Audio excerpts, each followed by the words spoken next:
Finnur, stundum það þannig að það svona rís upp óvænt hetja. Þú ert eins óvænt hetja í kvöld. Hvernig tilfinningin strax þetta leik?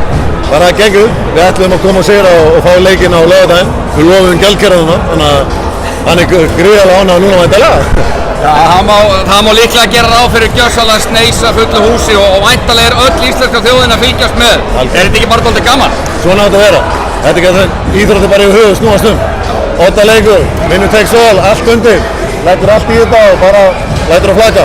Hvað myndir þú segja hafi skapað hennar sigur fyrir ykkur í kvöld? Þetta bara... Vörnin byrjaði rosalega vel, 20 manns niður hana í lok annars og þá var þetta orðið aft og þegar maður hleypur í aftur í leikin, það verður hættuleg, með rosalega gott lið, rosalega vel þjálfa og allir vita sitt hlutverk rosalega vel, það er erfitt að spila á móti þeim.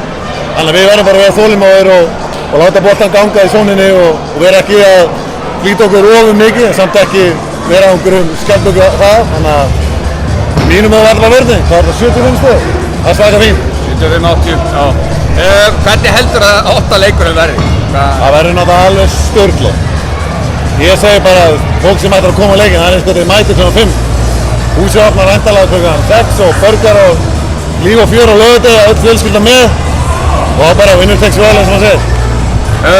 Og það eru bara tveir dagar til stefna. Þið eru með gamla Jálka bróðinn, Jón Arnór, Pavel, maður ætla ekki hvernig staðan er honum, hann ætla að spila svo sem ekki kvöld. Nei. Er það bara íspað og læti fram að leik? Við erum með rosalega flott teimi baku okkur, við erum með Jónsson Nuttara, við erum með Bjartmar og hans krú hana í sjúkarþjálfuninni. Þeir eru bara núna á 24/7 klukkunni, það er bara alla tíman að vera nuttast á gömlu Jálka. Ég fer bara heim og fæ mér hlæðslu og rótina mig upp og það er góð. Ungur og ferskur líka, ekki? Já, ég hef engar ágjur þessu. Til hamingju með sigurinn, sjáum til laugardaginn. Takk fyrir það.